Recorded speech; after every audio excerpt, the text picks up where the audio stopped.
नमस्कार दोस्तों।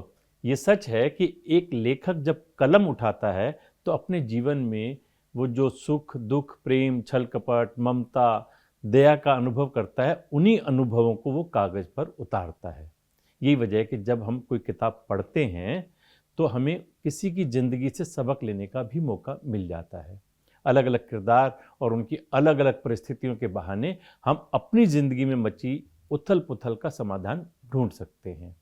हालांकि इस बात का ख्याल रखना बेहद ज़रूरी है कि हमारे हाथ में जो किताब है वह कैसी है, किस मकसद से लिखी गई है, क्योंकि कई बार लिखी गई हर बात सच नहीं होती और इसीलिए कई बार किताबों को बैन भी कर दिया जाता है।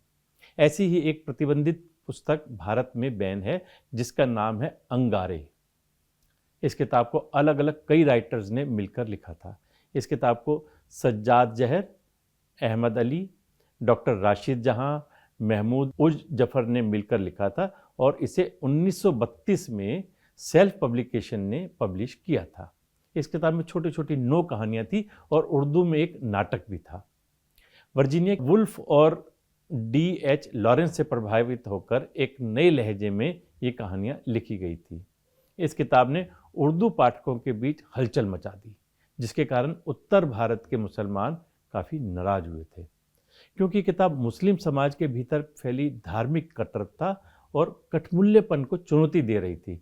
इसलिए ये बैन कर दी गई।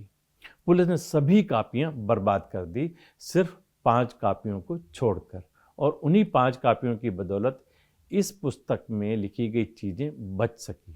लेकिन इस पुस्तक को भारत में बैन कर दिया गया और अब भारत समेत कई देशों में इस किताब को नहीं पढ़ सकते और ना ही इस किताब को घरों में रख सकते हैं। ऐसी कुछ और प्रतिबंधित किताबों की जानकारी आपसे फिर साझा करेंगे। नमस्कार।